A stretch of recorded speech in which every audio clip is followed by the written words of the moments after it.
Good morning. I'd like to welcome you. For the few of you I don't know, I'm Mary Augusta Thomas, the Associate Director of Smithsonian Libraries.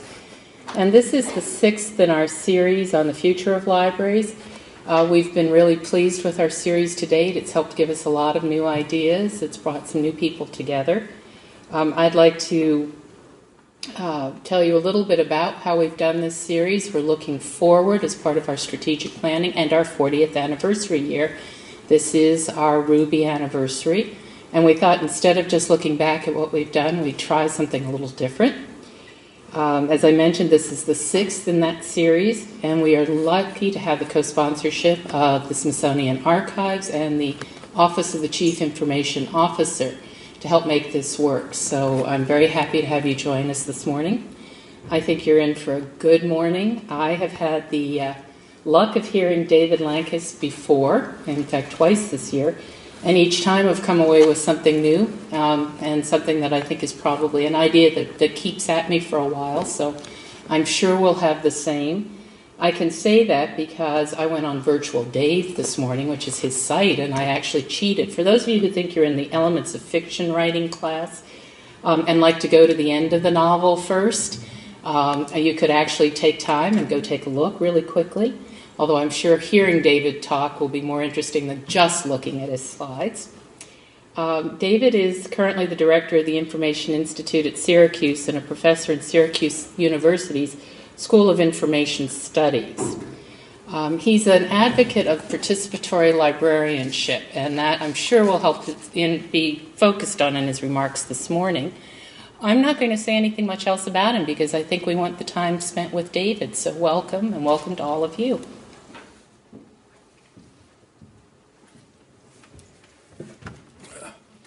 Take the short way. Good morning. Thanks for coming. It is an honor to be invited to the Smithsonian. I have had the privilege of working with the Smithsonian going back to the Joan of Art days, the National Museum of American Art, and Joan Stahl with a project answering education questions and working on some of the issues of digital reference around that. And before that, I had the great privilege of having a plaque with Ask Eric, a project I work on, sitting up in the American History Museum, which I'm sure through the construction is now covered in dust, but it hopefully will come back. But my true Smithsonian fanboy status began when I was 6, and my mother and grandmother drove in from Ohio so that we could go see the Smithsonian, and they took me to the ice cream parlor in the basement, and you had me at hot fudge. You had me at hot fudge. So here's what I'd like to do today. I understand that we have folks from archives and museums here as well. So I hope you'll help me extend the comments, but I'm going to start really on librarianship, and let me begin to give you sort of an overview of where I want to head with this. I chose this graphic actually from your collection, so thanks again for that, because I think it reflects a little bit of what we want to do here. We want to do a little bit of looking at the sky and looking for portents in our future, but really we also want to ground that in what we do today. I give a lot of these talks and I hear a lot of these talks, and one of the sort of standard warnings I give to audiences is beware of prophets who speak loudly. It's really easy for me to get up here and tell you what you need to do and then leave. The hard part is then having to do something about it. And some of the advice I give in terms of sort of trying to decipher what you hear from talking heads, one of which is there reality behind what they're talking? Is there a deep concept is fine, but do they have a sense of how that actually gets implemented? And we spent about a year on some of these concepts, spending time right across the mall over at Department of Justice and the Philadelphia Free Library and other folks talking about how some of these concepts could be concrete. So I give this as a sort of hold on. We're going to start up in the ether, but I want to make our way down to the muck. And actually, this is a good graphic because what I love about is the librarians will quickly queue on the books below and see what Library of Congress classification they have. But so the other thing is I spent some time preparing, and luckily you put most of your speakers online, so I was able to watch the competition, as it were.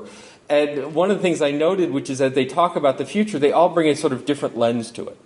So either there's a discussion about really tactics and technology happening, or trends, or policy and legal issues. And it's probably not going to be so surprising that as an academic I want to start with theory and conceptual framework. And I'll make a case for why that's important, but I'll start early with this quote. To practice without theory is to sail in an uncharted sea. Theory without practice is not to set sail at all. And those are really great grand terms, but I found a better one online, which is, to me, theory is like vegetables. I don't like eating it, but I realize I have to stay healthy. It's sort of interesting that at times we have this real love-hate relationship with theory and conceptual frameworks. And frankly, within the library profession at least, we've become so process-oriented, we have a hard time even identifying and seeing how theory is relevant. We spend a lot of time worrying about the daily how do we do, and we spend a lot less time with why do we do. And we spend almost no time with what is it that we do that can help us with the next thing that we need to do.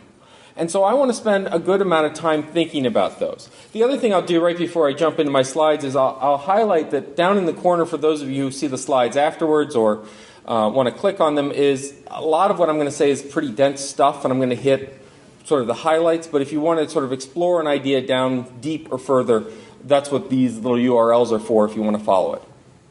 So I'm going to start with a question. And I'm sure it's a question that you've asked as part of this process. And in a little while, I'm going to tell you why that's a really bad question. But let's start with it. What is the future of libraries? This is a question that was given to me by the MacArthur Foundation when they wanted us to go out and think about what is the future of libraries. We want trends, we want what's being thought about, what's not being thought about, who's saying it, all of those things. And what's interesting is, so I hopped on the phone and I called public library directors and academic library directors and the big head people, and we talked to library science educators and theorists, and we asked them this question. And what I took away as very positive is that I got a remarkably similar answer from all of them. First of all, no one asked, why the heck are you asking that question? That's a stupid question to ask. I think that we've always sort of thought about what is the future, but at times we don't have time for that. It's not an important question. It's irrelevant. But increasingly, I think it is a very relevant question. People are willing to and interested in talking about our future. And what's nice is they're willing to and interested in talking about the future, and not out of fear and panic, or fear and loathing in library land, as we called it. If you went to any sort of library conferences, and I'm sure museum conferences and archives conferences in the past, say 5 years ago, you've probably heard the Google Talks, where it was impossible to talk about the future of libraries without talking about Google. And the idea was, they're going to put us out of business, we got to take them on, it's like, let's rumble in the parking lot with Google, and it was a really fearful time to talk about the future. A lot of libraries were sitting there going, well, what is our role? Oh, it may not exist. And now when you talk about it, I think you find that people have answers. In fact, this is a representation of the kind of answers we got. And before I go into the bits and pieces, I should warn you that one of the things I found very disturbing was that you would call up a public library director and you'd say, what is the future of libraries? And the public library would say, well, I can't talk about academic or special libraries because they're screwed. They're out of business. But in public libraries, it's a bright future where we're going to be about learning and educational communal spaces. And so I call up an academic library director, and they'd say, well, I can't talk about public libraries or special libraries because they're screwed. But in academic libraries, we have a bright future in learning and interesting educational spaces. And when I talk to special, you get the point, is that I think sometimes we like to subdivide ourselves to such a level that we forget that we come from a common core. And so what I hope this vision, when I present this vision, and part of why I'm going to talk about that question is a bad question, is this is not a vision of the special libraries or of the academic libraries or of the public libraries, but I really feel from talking around that this is a pretty common vision across the field. So the first bullet up there, that librarians, their skills and preparation are the key to the future of libraries. We no longer spend a huge amount of time saying that our future is rested solely in the collection, or rested solely in our buildings. It really is that if we're going to continue to survive as a field, we need to spend a lot of time with the people in it. Barbara Quint talked a lot about the library after closing hours is like the coral reef without the fish. And in fact, if you look at a lot of our websites, it's about the same way, which is we see the artifact, what's left over from all this interesting, intelligent, professional work, and then we just see, we look at the shelves and say, that's it. But that's not it. That's the outcome. That's the what's left over from the really interesting stuff. So librarians. And I'm not going to spend too much time here, but I think we need to spend a lot of time on how we prepare and train librarians, because I think the notion that a 2-year master's degree at the beginning of your career is not all that it takes to be and maintain as a librarian. I actually want to see an undergraduate librarian degree and a doctoral degree, but that's me. The library's place will continue to play an important but different role in libraries. The library will become a much more trusted community. And that was the notion that we're not going to close them all. Once we digitize our artifacts, we don't have to close the door. People will still show up, but they'll probably be doing different things. And in fact, one of the things that we've noticed across it is that it used to be that you would build the library and you would build loud rooms, places to contain loud action. And now we build loud libraries and we build quiet rooms within them. And I think that's a really interesting trend. Education and learning will be at the core of library services. We'll talk a lot more about that, but the notion that we are all in the education world is an interesting one. I, for example, am very heartened by the fact that when I go to the Smithsonian Institute webpage, it ends in .edu, and I think that's a pretty appropriate thing to happen. The information world is increasingly digital. We really don't need to go much further than that. There is a need for better data. That a lot of times what we do out of practice, but we don't always do it out of data. I was at a library, which was very interesting, and I asked how many people do they have coming to their libraries, and they had no idea. I asked how many people use their online catalog, and they had no idea. And what was very interesting is they brought me in to talk about buying a new library catalog.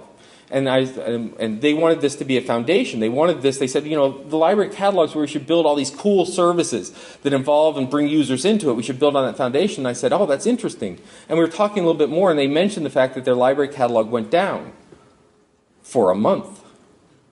A month. They had 3 complaints. They had served a population of slightly more than 3. Right? They had hundreds of people who used it. This was a law library very close to us. And they said that what happens is when the lawyers have questions, they pick up the phone and they call the librarian. The librarian uses the catalog. They were complaining. But the patron didn't see it, didn't care, didn't know. And so the question becomes, if you have no real data about how it's being used, why are you picking this as the foundation where you're going to build new systems? So having real data to make those choices, and particularly nationwide and international data so we can do true comparisons against peer institutions. Federal and global policies on the intellectual property, openness of government information and privacy outside the library will have a huge impact. And I know that you had a speaker talking specifically about copyright, so I won't spend much time there because I'm not a lawyer, nor do I play one on TV. But it's true that libraries exist as a fiat of policy that can be changed. And I think that's a scary and dangerous thing. But the other thing that I'm going to draw your attention to was this conclusion. Put bluntly, technology and trends in the information industry are dominating discussions of the future of libraries and drowning out the more profound discussion of how libraries can be trusted sources of information in the proper functioning of society. A lot of times when we talk future, it's kind of like that 50s view of the future, which is it's all jetpacks and Lycra. And, the future is going to be really cool and whiz-bang, and that's awesome. And I think what oftentimes is when we think future, we look for something that we can plug in. We look for something that has digital and electricity and such. And really, we spend a lot of time spending what is Google doing, what is Amazon doing, what's happening on the internet, and we don't spend a lot of time going, well, what is our profound mission and what do we add to this equation? So I'm not going to kill this too much until I kill it later. So let me come back to this refining the question. And why is this a bad question? As an academic, we spend a lot of time on questions. And questions are important things. If you don't ask the right question, you can never get the right answer. And so why do I think that this is a bad question? Well, first of all, I think there's a couple parts. First of all, whenever I was calling these people up on the phone, I said, what is the future of libraries? They instantly started with, do you mean in public? Do you mean in academic? So it was the segmentation. And then they would start with, well, the future in terms of the collection, in terms of, in other words, it's too easy for people to look at and begin to pick apart. The other thing, what I think is profoundly bad about this question is, what answer are you going to get? What if the answer is, there is no future for libraries? Are you happy with that? Is that it? You can close doors, you're done? It's the sense that somehow the future happens to us and we are just going along. Now, the truth is the future will show up if we wait long enough, but it really is a passive sense of this, and I think that's really problematic. And so I was having this conversation with colleagues who train future librarians, and someone said, are you asking what is or what should be the future of libraries? And the answer, because if it is, and you say libraries are going to get smaller and they're going to go away and we're all done, are you happy with it, or do you want to actively go out and shape that future? As Alan Kay once said, the best way to predict the future is to invent it. And so there became this really interesting discussion at the academic level of, are we observing a phenomenon or are we trying to influence a phenomenon? Now, you guys don't have that because you're in the phenomenon. But it was a really interesting question, and I think we need to end up on the should be. Because I think we need to look at an ideal state. If you look at where we are and you look at where those trends take us, they may be one point. But then if you say, this is where we want to be, it may be a radically different point. But knowing where you want to be lets you back up in terms of strategy, in terms of questions, in terms of data. If you want the library to be really important, the question doesn't become, will the library be really important? It's how to make the library really important. We need to shift our questions from being passive reflections to being active constructors of that. Now, the other thing coming from the data was that we really are talking about the future of libraries and librarians. We know, for example, in the special library community that more and more and more and more of our librarians don't sit in the library. And more of our librarians don't actually report to someone called a librarian. They're in the CIO's office, they're in technology offices, they're in research staff, they're in scientific center. And so really we need to talk about what is the future of those librarians. And finally, and this was one I think that we give away too easily, is what is the future of those librarians in a democracy? That we take on a really special role, and particularly, this is symbolic, but you take on a very special role when you talk about your mission in terms of how do we impact an ongoing conversation. And I think all too often libraries, and once again, I think museum and archives probably are even more guilty of this, but that's an assumption from outside. We spend some time thinking, well, the world's out there and we're doing our thing. But we need to really worry at profound sort of Shakespearean level. What is our influence on culture and society and information, and how can we affect a positive change? I often say that librarians don't have jobs, they have vocations. We sort of take on a mission to change the world. And I think we forget that when we look at our tools, which says, this is how we change the world. It's not how we catalog this object, it's how this object is going to go out and influence the whole universe. So we have a question. So when we look at the future, I think a better question is what should be the future of libraries and librarians in democracy. But that question doesn't quite give us the way to answer it, because we also need some guidance. When you look at the future, and there's so many billions of different examples and ideas, which ones are you going to pick on? Which ones are you going to pick out? And so not only do you need the question, but you need sort of the way to start, the framework to take it. And so, for example, this is about the 1507, the image of the world. You can see we sort of knew that there was South America up there. We had an idea that there was a coast, but we had no idea what was behind it. Australia didn't really exist. So we can look at this and say this was wrong. But I bring this up because the analogy to me, looking at what is the future of libraries, is very much about naval navigation. And it goes like this. It used to be that when in pre-Middle Ages, if you wanted to go anywhere on a boat, you got in the boat and you made sure that you could keep sight of the land. Because all the charts you had that says this is where you are were based on landmarks. Meaning that as you went down the coast, you looked for that mountain ridge, you looked for that bay, you looked for that lighthouse, you looked for whatever. And if you ever lost sight of the ocean, if you ever lost sight of the coast, you were lost. You went literally off the side of the earth. And so navigation started with this idea of just being able to hug the coastline, and it really limited the amount of traffic, the amount of exploration, the routes that you could take. Now what's interesting then is people began to think there's a better way, and they developed an idea of latitude, which was if you look at the stars, you can figure out what angle you are north and south from the earth. And so now what you could do is, even though you couldn't know east or west, as you went down the coast, you could use sextants and star charts to begin to understand where you were north and south. The problem being then, if you ever passed the equator, then you went off the side of the earth because all the stars were different and they had to do different charts. Now, I bring up this analogy because I think very much that libraries right now, when they look at their future, are in this mode, which is we look for landmarks and we look for near things. And those things, instead of being colossus of roads and these things, are, what's Google doing? Oh, look, it's Twitter. Oh, we look to the technology industry and say, that's a trend that we must adopt. Because they're like us. We're like Google. We're like Amazon. We're in the information business, so whatever they're doing, it must be like us. Right? So you've all been on the web committee, right? It always starts with, our website is horrible, it must get better. Let's put together another committee. Right? And so you get together, and after you go through the 3 hours about how your mother couldn't find anything, and then you go to the fact that you don't like blue, and are we really stuck with the institutional logo, and how big does it have to be? Somewhere someone will say, well, it needs to be simpler and easier. It needs to be like Google, or it needs to be like Amazon. And I would ask you, why? Well, it's simple and it's easy. And I say the question, well, is Google in the same business that you're in, libraries?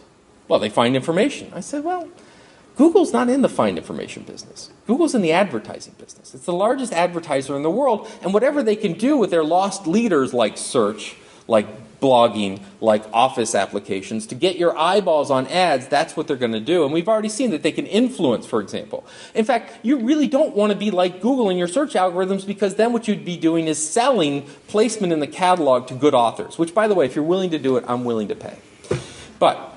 And Amazon. Well, Amazon's in the book business. Well, Amazon's in the thing business. If you've ever spent any time on Amazon, their book business is making money, but you can also buy a garden rake on Amazon. Right? It's Walmart with a really cool logo that smiles at you. And I'm not sure we're in that same business.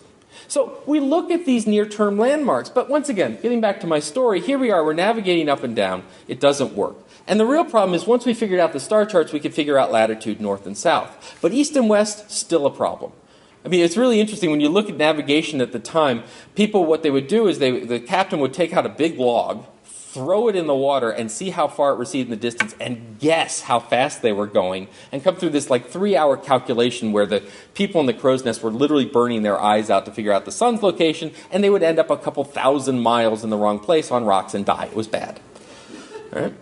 And so what happened was, in fact, it happened all over the world, but in Britain is one of the clearest examples. The Parliament passed something called the Longitude Act, which is they were going to give out a huge amount of money. I mean, we're talking in today's dollars, millions and millions of dollars, if anyone could figure out how to figure out east-west.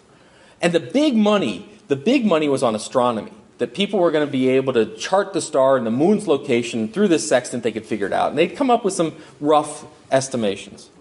But there was this little craftsman who was working away, who was a clockmaker. And he decided that the real way to do this was to build a better clock. The problem with clocks at the time is that they were pendulum clocks. And when you're in the ocean and your boat's doing this and your pendulum's doing this, it doesn't keep good time.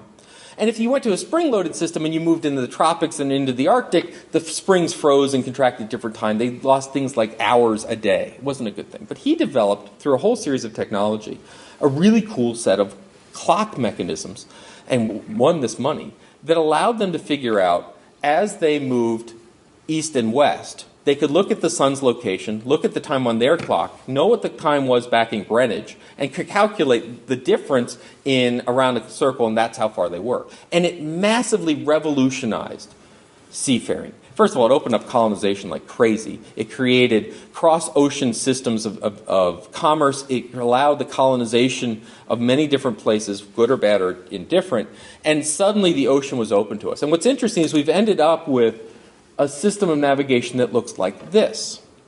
Now, what's interesting about this system of navigation, and you can see the checker mark, those are the longitude and latitude lines. And we've sort of come to know them and live with them and understand them. And what's interesting is with GPS, which got me here yesterday, it still uses the stars, except they're satellites, and it still uses time differentials to figure it out. It's the same concept we use to navigate around Washington, D.C. is the same concept they invented to go across the oceans.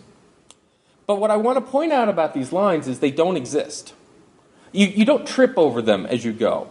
Right? It's not like you're in the equator, you're lost, you're going through a South American jungle, and this big red line pops out, and you go, aha, we found the equator. If we just sort of walk across this, we'll end up in Asia soon. Right? It's a concept. It's artificial. It doesn't exist. In fact, it not only doesn't exist, It's actually a human construct that shows human frailties. What do I mean? If you grew up, if you know this map, it's probably like me. This was in the classroom when you were growing up, and this was the Earth. Right? This is what the Earth looks like. Right? We know. We've gone to space. This is what it looks like. Look at Greenland. Greenland's really, really big, but it's not. What you're seeing is a two-dimensional projection from a three-dimensional object. I want to show you the fact that if you grew up as a school kid in Australia, this is the map that you grew up with. Now, a couple things to notice. First of all, this is not upside down. Notice all the words you can read. Because Australia said, what's this about north being up? I don't think so, right?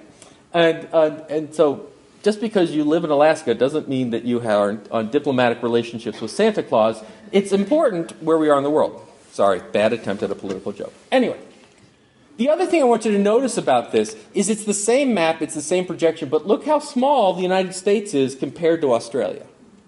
It's a different projection. Look at, you can barely see Greenland over in that itty-bitty corner.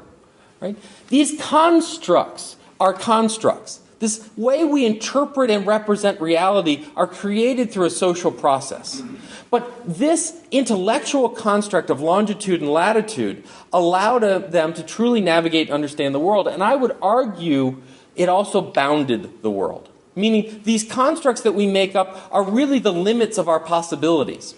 It's not that there's some physical nature limiting that. It's how well we conceptualize the world. And by moving away from these near-Earth landmarks, by moving away from having to hug close to the coastline, you open up an entire new world of possibilities. You open up the ability to go to whole new places you were never able to go before. So when I talk to a library director and they talk about the future, they talk about preserving the investment in metadata. Preserving the investment in metadata. Meaning we spend a lot of money to catalog these books. By God, we're going to find a use for a catalog. And I think this is problematic because it doesn't represent a deeper view of the world, and it doesn't talk about what happens if you leave the catalog. When you ask the question, what's a library without a catalog? If you don't have a deeper conceptual framework, it's an absurd question, and it's a scary question. If, on the other hand, you say, the reason that the catalog's just another database from all is because we understand that we're really in X business, Y business, Z business. All right? So what we have then is a conceptual framework that allows us to learn from the past, maneuver in the present, and then create the future. And I want to show you then, if you take these concepts, this perspective, and you apply it to different things, you get different results. So luckily, a lot of these previous speakers were online, so I can steal all their best stuff.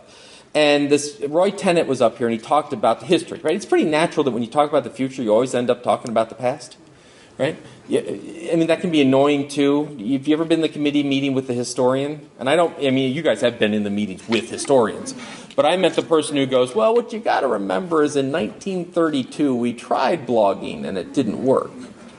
And you want to say, in 1932, you tried blogging? Yeah, we did it on slate tablets, and we hung it outside the door and let anyone write on them. So we got to be careful. But this notion of looking at history. So Roy looked at the history. And I want to pull out a little bit of his history because while I think a lot of what I say is complementary and goes together, I disagree with him on a few points. So when he talked about the history, he started at the Library of Alexandria and talked about the collection and how horrible it was to cultural history with the destruction of the collection. He then talked about the notion of knowledge becoming more replicable, disseminatable through the scriptoriums and how the monks would copy things, and so we didn't have to worry about one item.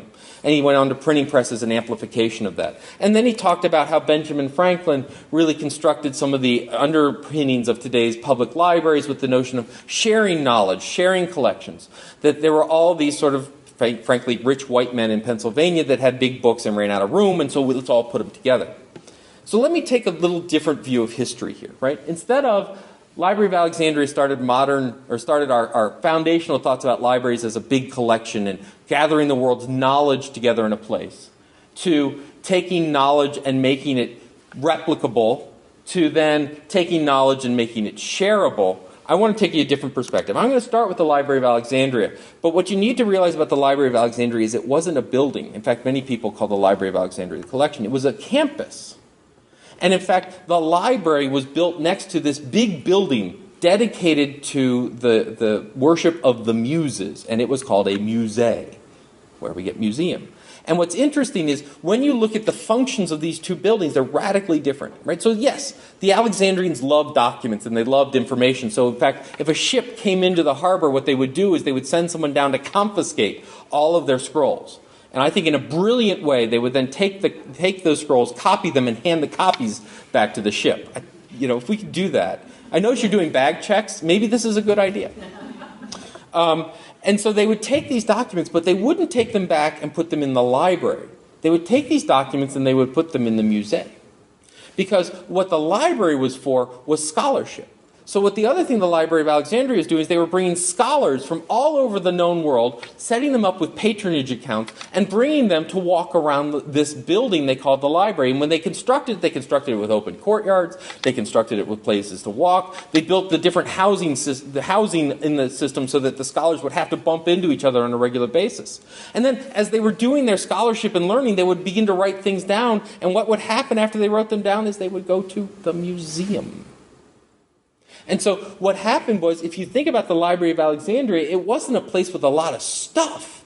It was a place of creation that turned into a lot of stuff, was inspired by stuff, but it was a point of creation. It was a point of scholarship and knowledge. Now, then he goes into the notion of what, at its destruction, in the Middle Age, we kept knowledge alive through the scriptorium, but that's not in fact true. That if you look at it, what happened was, the Western Europe went into this horrible dark ages and bad things happened and they lived in reverse, which is the glory days were behind them.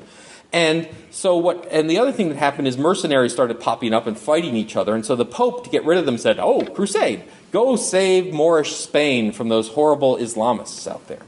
And so more or less the mercenaries, half of which were Muslim, went in, shook hands and traded Toledo for them. And when the Western Europe took Moorish Spain, what they found were libraries. Thousands and thousands of volumes. In fact, so many volumes that they had to take them and translate them. And this massive infusion of information went into Western Europe where they began to study them and they created the first universities to literally look at translations of this document. Now, you can say, "Dave, this is documents." But the truth is what they also found in Moorish Spain is that people were actually reading them, that people were using Greek thought, that people were using Greek architecture and geography and geology and geometry to figure out how to build vibrant communities. And this information from a text moved way into Western Europe and brought us out of the Dark Ages. And then, jumping a few steps, while Benjamin Franklin built one of the first libraries in Philadelphia, it was not the first public library in Philadelphia. It was a for-fee member library. This is a fellow by the name of Pepper. Pepper was a professor at the University of Pennsylvania. He got a rich uncle to endow the creation of the first public library in Philadelphia. And when he created it for knowledge for all. It was no longer subscription-based. Now, what I want to highlight in this is a move from collection to scholarship. An interpretation of the Library of Alexandria not as a bunch of stuff, but as an activity. It was much more of a university than it was of a collection. The move from dissemination to action. Those items the monks were copying went into these monasteries that no one was allowed into. The libraries in Toledo and in Spain were open for all the people to come read and understand new knowledge. The move from sharing to a social good. What Benjamin Franklin was talking about with libraries was let's get together and pool our resources. What Pepper was talking is let's radicalize the citizens of Philadelphia to be better. And really the overall is moving as knowledge as thing versus knowledge as action. And I want to hold on to that knowledge as action for a moment. And I just want to demonstrate it. This is a page from the Gutenberg Bible. And when you look at the Gutenberg Bible, some people look at it as an origin of printing. Oh, this is when the press and movable type started. Some people look at this as, rightly so, an artifact to be preserved. Oh, I've got to worry about this acidity and this humidity, and I've got to worry about these things. And some people look at this as a religious truth. When some people look at the Gutenberg Bible, they say, this is the Word of God. This is how it's done. Right? Now, none of those people are wrong. And that object didn't change throughout it. But I would argue that the mission of the library is out there not in there necessarily. You need that. It's important. But it's the conversations and interpretation of what's going on that really talks about knowledge as action. When people look at these things, right? So we're in the Smithsonian. I love the Smithsonian, right? It's sort of, I don't know if I'm speaking heretically to walk into the Smithsonian and say that artifacts are secondary to this, but I don't think so. Because the idea is that if we closed all the doors, the Smithsonian's not useful, right? If we restrict hours to 15 minutes every third Thursday of November, it loses its value. And it's not because the stuff changed. It's because of access and action and understanding changed, right? The user defines the context, not the object or the facilitator. Now, those of you who are in the cataloging business will instantly say, wait a minute, this is pretty cool, because in the 30s we used to think we could take a book and bring the metadata out of the book. It was like this voodoo activity where we just sort of, there's a title, I feel an author coming on, right? And we realize, and look, Library of Congress, right? This idea that somehow the information was inherent in it, we've realized for a long time that we're interpreting. Someone once described cataloging a book as a pre-reference interview. The idea that we're sort of guessing how people are going to look for this thing. And it's an interpretation and understanding. I talked at the Catholic University up here, and I was talking to their new dean, and she was saying how she was talking to, a lot of talking to, people in the Delaware County technical services area, and they were saying that the problem with the curriculum, problem with students, is that we teach library students cataloging to the thing. And we need to realize that cataloging is part of a larger conversation. Where did these subject headings come from? What does it mean? How do we understand it? What's the term of art? This is a community activity, of which they're the last part in adding the metadata. Now, I said knowledge is thing versus knowledge is action. How this becomes directly relevant is when I look at, a mission statement that's on a website, and I read it. You can read this mission statement radically different if you take those two perspectives. I then bequeath my whole of my property to the United States of America for the increase and diffusion of knowledge. Does that mean for the increase and diffusion of stuff? Or does that mean for the increase and diffusion of action, of changing life? That's how important that distinction is between if you look at a book and say that book is knowledge, or if you say reading that book is knowledge. That's how big a distinction we're talking about. Now, I've been talking about knowledge and I've been talking about conversation, so let me make my terms very clear.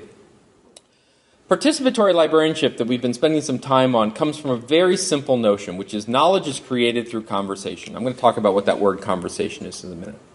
That when we seek to understand, when we seek to know, when we seek to make sense of the world, the way we do it is we reach out and we have conversations.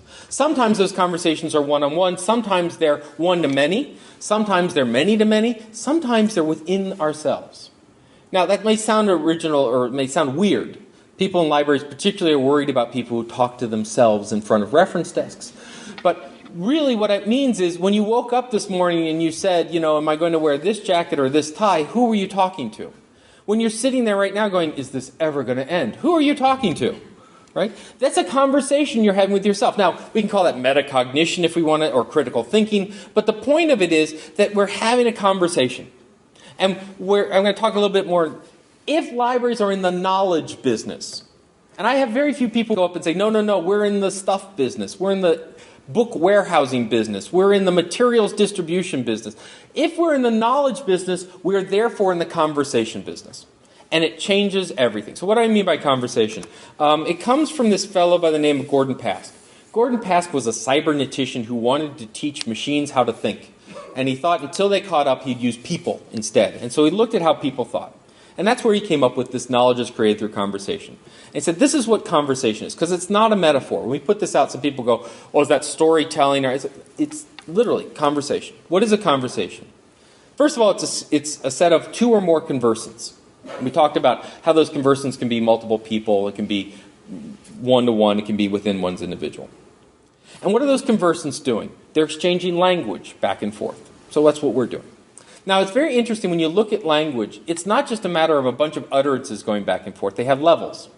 So level 1, what he called L0, means I don't know whatever you're talking about, so take it simple with me, please. Right? So L0 is directional.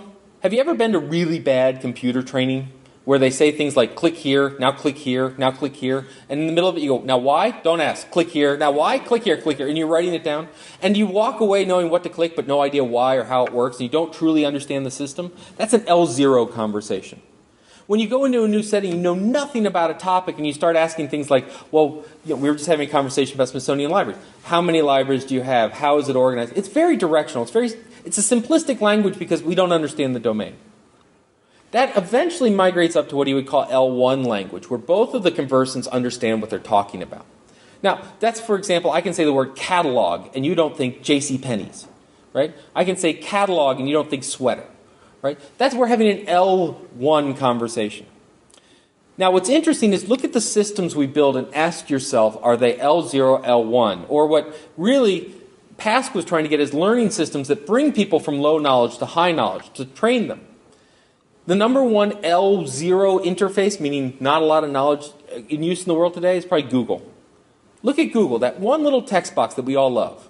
That one little text box we all love allows an L0 conversation, which is Google doesn't tell you how to get better at searching. You go in and you put in a query, education, it throws you a bunch of stuff back. This is why, by the way, I hate the idea of librarians saying that they are really good search engines, because you're not. And it's not that you're bad at searching, it's do you really want to compete with something that hands back like a million pieces of crap in less than 3 microsystems? That's not the competition you want to have. Right? So we have these different language conversations, and so your catalogs tend to be L0 and L1. Now what's interesting is if you look at evaluation of catalog usage, information seeking, librarians rock the catalog. They're brilliant at it. They can manipulate, they can use it like crazy because they understand the domain. They're having, in essence, an L1 conversations with catalogs. Our patrons have no such luck. And so that's why catalogs aren't terribly effective. Google, same thing. Did you realize that within that nice little Google box, you can basically do a dialogue query back to the 70s, right? That we can do tildes and quotes and ands and approximate searching and all that stuff. If you know what's going on, you can work in a very sophisticated way, but it doesn't take you from one point to another. By the way, one of the best systems that educate people are games. It used to be that when you'd buy games, they would come with manuals that were that thick about what you did if you hit F5 to roll out of the way and not get shot. Now it has a little itty-bitty paper manual, and the first level of the game is sort of teaching you what happens, and they try to integrate it into the narrative and storytelling. So, something to think about. Now, what are we doing? These conversants are passing language and back and forth. To what end? To what end is they are seeking agreements? They want to come to an understanding. Right? So, does that make sense? Is that all right? These kinds of confirmatory things are what we're trying to do. Oh, you mean, no, I meant, oh, you mean, okay, that's so therefore we mean. And we come up to agreements. Now, you see it in daily talk, but you also see institution to institution. When you sign that vendor agreement, that contract is a concrete representation of an agreement that through conversation between the institutions you had come to, and you codify it. Those agreements then get stored into a memory. And memory is vital here. There's 2 things that are very important about memory. 1, you need one. And 2, that memory is not simply a set of buckets that we deposit stuff into. Memory is a set of relations of agreements. Once you make an agreement, you relate it to another, you relate it to another, you relate it to another. So I'll give you a very simple example. If I say the word light, all right, think about what I mean by the word light. Now, this is the interactive portion of our day.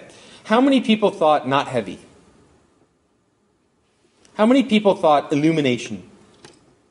How many people thought set on fire? That's good. Good. No pirate. But what's interesting is they all work, right? When I said light, you were like, oh, I didn't think about that, but yeah, that's fine, right? It makes sense to us. But if I say the word formula, how many people think chemical combination? How many people think mathematical construct? How many people think would I give a baby to keep it from starving? Right? Okay? They all make sense. But actually the last one's kind of funny because you go, well, yeah, it does make sense, but I didn't think about that. Right? We relate these terms. Now, one last term. OMG. I'm going to guess, not even sure, that you probably didn't think Omni Media Group. Right? You probably thought, oh my God. Right? Oh my God. Right? And I could even ask, what technology does OMG bring up in your head? Texting. Right? Period. The thing is, you've related it, but it's so few contexts in which you encounter OMG that you create a very strong bond to one technology. Light formula, we hit those all the time. The point is that your brain is relating these things together. And it doesn't just relate words together that are often socially defined. They begin to relate other things together and larger concepts together. So when I'm in a library group and I say things like women in comfortable shoes, does Nike jump up into your mind? Right? Because you have a context in which you have a relationship. Your brain doesn't work by itty-bitty bits of buckets. Right? So you add this notion of what a conversation is, and it creates a very interesting thing. If we learn through conversation, if we create knowledge through conversation, and we then go to a system where we seek to learn, we want to engage in conversation. We seek out tools to engage in conversation. And so what this creates is a pressure for participation. When I am in a context of learning, whether it's informal, formal, I don't care.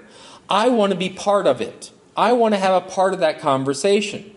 People need to actively construct their knowledge. Therefore, they want tools that allow and facilitate the conversation application. So when they show up at your libraries, at your archives, at your museums, and they're seeking to learn, and they want to be part of that, and they want to actively construct it, how many times do we simply put that piece of plexiglass, metaphorically or physically, between us and it, and say, consume? We sort of assume that we have a consumer population that we can dump information into. When you go into a library catalog and you put into a query, what does it do? It spits back a bunch of materials. Can the person then resort, rejigger, create, move over, comment upon, add, edit, change, conversation, participate? Or no. That's the role of the library. That's the role of other people. So this notion, you'll notice I don't spend a lot of time in technology, but this whole idea of Web 2.0, this concept isn't a Web 2.0 concept. It's a human concept. It's what we do in daily life on a regular basis. We were talking about part of the audience problem today is the fact that there's this little thing going on called an election. And people believe in it and want to be part of the conversation, and that means they engage, they become civically engaged, they participate in our regular life. This isn't just a digital thing. It's not something the internet created. I think a lot of the problem when people look at Web 2.0 and those near coastal technologies is they say, oh, that's brand new. Somehow the internet has created a new phenomenon that we can capture, and it's bogus. It's amplified it. It's made it a greater scale, but it is fundamentally a human process that we need to capture. And that's very different than the idea of, oh, it's this function. And that's why when we do things like randomly throw tagging and lists and visualizers at systems like catalogs that aren't about conversation, no one uses them. Because they look at it and they say, this is great. Tagging. Library Thing is a site where you can go create your own, sort of use it as your own personal catalog. You put up your books and you can tag it, see other people share the books. It becomes a very social experience. In tagging, you can add uncontrolled keywords to a bunch of these materials, and it's rampant in Library Thing. People do it all the time.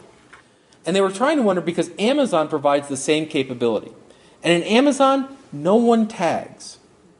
And the head of Library Thing was musing in his blog about why this happened, and he said, it's the idea that in Library Thing you're tagging your own stuff. And in Amazon, they're inviting you in to organize their shelves. And I think that notion of ownership, of participation, of learning knowledge, it's not that people want to just, it's vanity and they just want to be seen, look at me, look at me. It's a matter of them creating their own world around them. We can see this in systems like MySpace, versus GeoCities. That itty-bitty line down there is GeoCities. That line is MySpace. This is old data as of 2006, I believe. What is going on here? Because both of them allow you to create your own personal space on the web. Both of them allow you to share documents and materials. Why is one going crazy and the other not? Because GeoCities walks you through a series. Pick a template, do this, it will look like this, here are rules and regs, go. MySpace says, you want an ugly background? Enjoy. You want to put a picture of you half naked so you can get a job later? We don't care. Right? MySpace, in essence, allows people to construct their worlds around them, even if the worlds they're building aren't necessarily that good, right? But that's the difference. It's not, one's cheaper than the other. It's not one. GeoCities was first. This whole first mover principle doesn't apply here. It's, I can control and build the world around me. I can have a conversation with my friends. They can post stuff on my material. We see this again in the famous Wikipedia example. Wikipedia versus Encarta. Both free. Both access. Why is one going the other? Oh, it's just good enough information. People don't care about good stuff. Equally available. It's not just good enough information. It's the fact that when I get to Wikipedia, I can see the dialogue. There's a huge amount of dialogue, discussion, politics, gender, power, race, everything going into Encarta, but it's all hidden. The conversation's made front and center in Wikipedia. And you can increase the scope, and if there's something you care about, you can be the expert. How many people on a regular basis check the Doppler radar on your local site? You know, you're going to go out, you want to know if it's right. Oh, come on. Yeah. Are you meteorologists? Do you truly understand the Doppler effect and how the amplitude of the waves shifts over time? No, but what we've done is we've become experts. It's accessible to us enough, and every night we have a weatherman who, one, predicts the weather wrong, and two, teaches us to be meteorologists. And so now we feel comfortable taking that data in and of itself. We feel that we can become the experts and take those tools on. We can build the world around us. We don't have to wait for someone else to present the built world. Now, what's interesting is, once again, this may seem contradictory to the notion of, I don't know, curators and experts. It's not. People love curation because it represents a voice. The people in Multnomah County Public Library in Portland asked teenagers what they wanted on the library website. Their number one request was blogs. And it wasn't blogs for the teenagers. They wanted their librarians to blog. And the librarians looked and said, why? You want to hear about, the toner cartridges and things? No, they wanted readers' advisory. But they didn't want just a list of good books. They wanted to know who you were to find out if the list of books was any good. They wanted a voice. Right? When you talk about credibility is created in the mind of the person perceiving the information, not in the transmitter or object of the information. People see things. This is why we have Fox News. Right? When I sit in front of Fox News, I get angry. When my stepfather sits in front of Fox News, he loves it.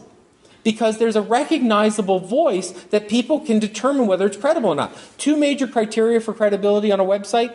Number one, is it pretty? Number two, do I already agree with it?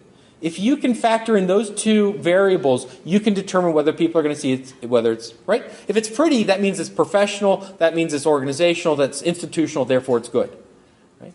Very interesting. We like to think about the notion of .gov somehow has some weight of credibility to it, but to many people, they see a .gov, they take it the opposite way and assume it's biased information.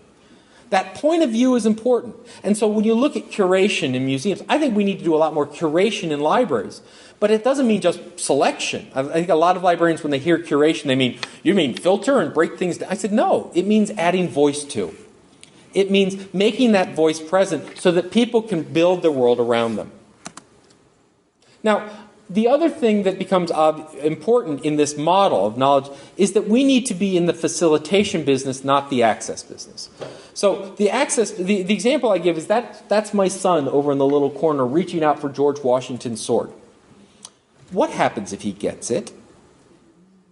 Well, yeah, you guys get ticked. But the truth is, it's not like he's going to take it home, right? It's not like he knows what to do with it. It's not that he even understands the power of it. I think sometimes in the world we spend way too much time on access. Access is not knowledge. Access is not equal knowledge. Access doesn't even necessarily lead to knowledge. Access simply means you get to a point of conversation, right? So the example of reading. I loved it in the mid-90s in education. People were talking about technology is great because technology allows new stuff and whatever, and we needed to provide access to technology. But the truth is that once people got the computers, they realized that the kids and the teachers didn't know how to use them, and they were useless. And so people quickly learned that the digital divide wasn't about a technology question, it was about a training question. Right? So true facilitation of knowledge, true creation of knowledge through conversation involves access. Can I get to the conversation? Do I have to come to Washington to be part of this, or can I see a scanned version of it online?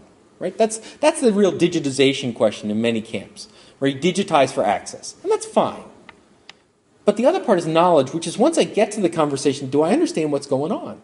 Is it in English because I don't speak Spanish? Is it in Spanish and I don't speak it? What's the language that's going on? What's the history? How many people have joined the committee that's existed for 1932 and they're all still on it, and you show up and everything you say, you're trying to learn it new? Or worse, you show up to the committee and you have the same meeting you had last year and the meeting before that, because there's no history to it, right? We need knowledge to understand it, right? So we offer education programs. That catalog I mentioned, that L0 catalog, we offer library and bibliographic instruction to try and raise people's rates. We understand this. But what's interesting is instead of seeing that training as fundamental to what we do, we see it as only helping people to get to what we really do, which is access. And that's not the case. The other side is a safe environment to do it in.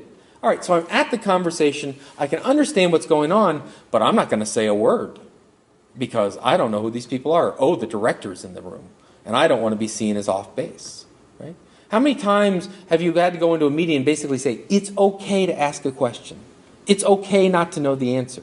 What you're giving is a safe environment to do that in. We do that with intellectual privacy, intellectual property policies. We do that by putting guards at the end so that when they come into our physical spaces, people feel safe. We have fundamental principles in library science around intellectual freedom. Those are value-based environmental safety. Right? That's all about providing an environment. So I'm at the conversation. I know what's going on. I feel safe to contribute. But is there any reason I should? Do I care? Right? And this happened, for example, in the big digital library, brouhaha. I was part of the fun digital libraries.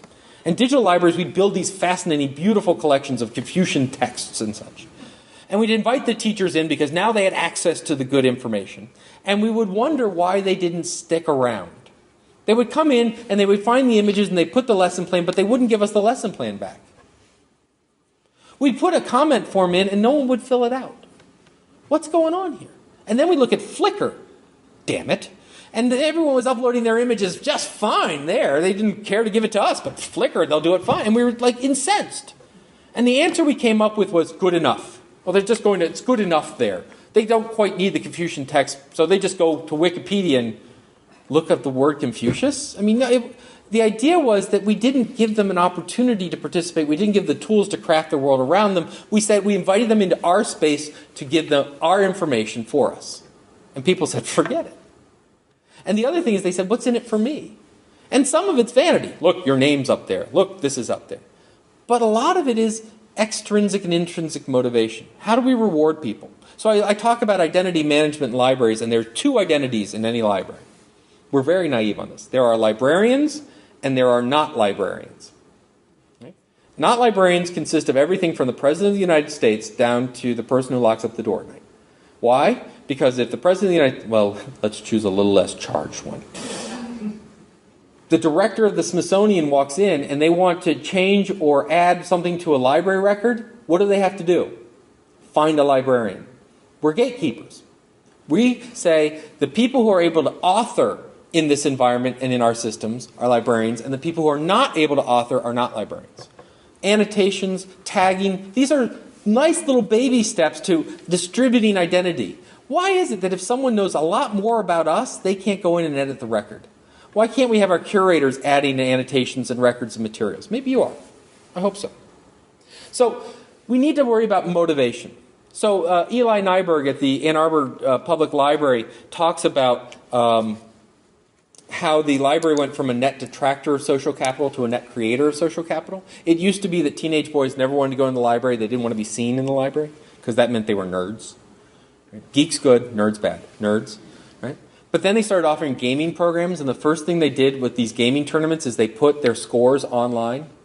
And now what happens is these kids were dragging their friends to the library website to show them how good they were. Now what the library was doing was actually providing them social capital, which motivated them to come to the library and be part of the library because it recognized their own reward system. So, all right. We have our question. What should the future of libraries and librarians be in a democracy? We have our framework, this notion of knowledge is created through conversation. Now we can look at the future. And the guy in the middle there is to warn us that any glance at the future is ultimately flawed. This was in the 30s, and most of the future was about the fact that men would someday wear beards. So, hey, it came true. And I had that hat. No. The other thing before I go too far into this is that I want to make clear that this is an agenda, not prediction. I don't know if this stuff's going to happen, but this is the stuff that I think we, and I know I, should work really hard at making happen. Right? So when we talk about, I love the idea of strategic plan, because it means we're planning for, we're thinking about. So when we look at the future, there are those who look at the trends and say this plus this equals this. And I say this plus this equals whatever we want it to be. And you go, oh, you can't fight the trends. But the truth is that the trends, you don't know if you're measuring the right thing to begin with. So you better set out what your ideal future is and work towards it. All right. So a simple idea that leads to something that I call the Dewey level shift, right? This notion of knowledge is created through conversation seems simple. Okay, fine, Dave. We'll have more speaker series in the library and be done with it. Okay, Dave, we'll allow tagging and that means we'll be modern. But I would tell you that that's not true. That when you follow this concept through, you end up with radical shifts. And shifts that I would propose to you are as radical in the library profession as Dewey's effect was on the library profession. And I don't mean the decimal system. That was only one small part of Dewey's impact. Melville Dewey, semi-balding guy with a beard from upstate New York who was a professor, Dewey 2.0. Melville Dewey, not only, besides having slightly anti-Semitic tendencies, created an organizational structure. He created an education system within libraries. He created formalization. And he did something which I think has actually done us a disservice, but dominates libraries today, which is he put the focus on librarianship on efficiency and cooperation. If you look at what Dewey was trying to do with the decimal system, it wasn't that he wanted to organize the world better. He wanted a standard way to organize the world. He wanted to bring a common perspective. And so when I hear about these great things that say we walk into a group of new people who are working together, and the first thing, this is the Revenge of the Librarians meeting for a moment. Revenge of the Librarians goes like this. The first meeting is between, and I'm going to randomly pick things, and I have no idea what I'm saying, the Natural History Museum and the National Museum of American Art. And they get together in a meeting, they say, we should collaborate on these projects. Yes. We should share our data. Yes. Second meeting. Oh, we should really share documents together through a system. Yeah. Has anyone ever done this before? Third meeting, they invite the librarian. The librarians, I used to think this was great, that the librarians would walk in and say, okay, what we need is an ontology to organize your information. We need to come up with common terminology and a metadata scheme. We're going to use Dublin Core because there are a lot of Dublin Core-like tools. And then we're going to be using an API interface. And I thought this was great. We're bringing all our years of history in and helping these people communicate. And what finally dawned on me is they were never invited to the fourth meeting. Because what we did is that old phrase that to hammer everything's a nail. We would walk in with about 3,000 years of history, right? We weren't the world's oldest profession, but we probably helped organize the records of the first. And we would instantly try and take them to a place they weren't ready to go. They were busy having a conversation and seeking agreement, and what we were trying to do was say, agree on this, agree on that, agree on this, agree on that, and they weren't ready. They didn't necessarily trust each other yet. They didn't necessarily understand the domain around the world. They didn't have a process in place. They didn't have a comfort level. And what we were trying to do is to skip the conversation part and jump to the formalization process. Okay? And so I think that this notion of the Dewey level shift says facilitation. It's not about stuff. Stuff is, I call it the idea that artifacts are secondary objects. Let me be very clear before I get thrown out. That doesn't mean unimportant. That doesn't mean useless. That doesn't mean non-existent. That means secondary to the primary goal of knowledge creation. And knowledge creation is a uniquely human process, and it's a process that goes through conversation. So what's the primary object? Conversations. And when that turns into systems, it changes things pretty impressively. So let's go through a couple of these. What's the implication for the future of systems? First of all, we need to be building systems that are about discovery and not inventory.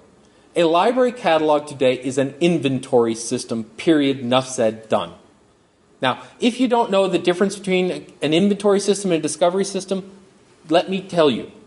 If you ever go shopping for shoes, and you walk up to a person and you pick a shoe, I'm willing to bring props, and you say, do you have this in a size 12? What happens is the person will then go behind a counter, disappear, and work on a terminal that you can't see, and say, yes, or we have it at this store, or we have it at that store. What that person will not do is to turn that system around you and go, I don't know, find out. And what do? Here's our catalog. Go search our inventory systems. Inventory systems are by their nature obscure.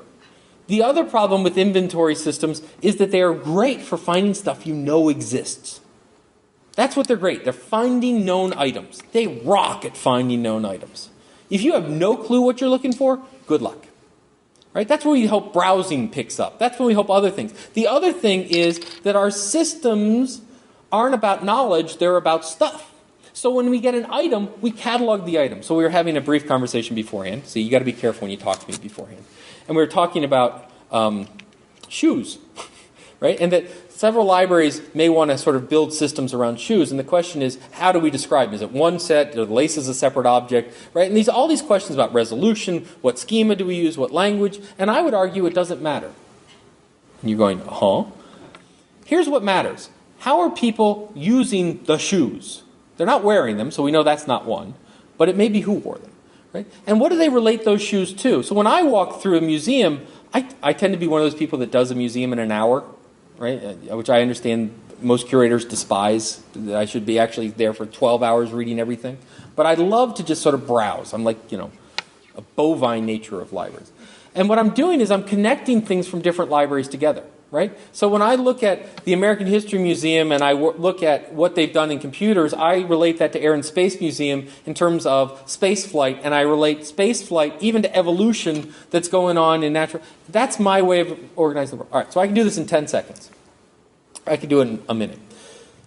One of my favorite historians is a fellow by the name of James Burke. He's a BBC reporter and does things called Connections, Day of the Universe Change. This is my favorite example for his. And what I want to do is I want to relate to you the sort of relational view of history. He says that the U.S. North winning the Civil War, the Union winning the U.S. Civil War led to the computer revolution. Right? And so here it goes. The North should have lost the Civil War because the common thinking at the time was that the more men you could muster to the battlefield, the greater chance of victory. The South had more men on their side. However, the North, by happenstance of geography, had greater industry, and so what they could do was to negate that factor by bringing more cannons and artillery to the field so they could blow up more people. And the problem with cannons and artillery is you can't just point at someone and pull the trigger and go bang, because what happens is they shoot in an arc called a ballistic arc.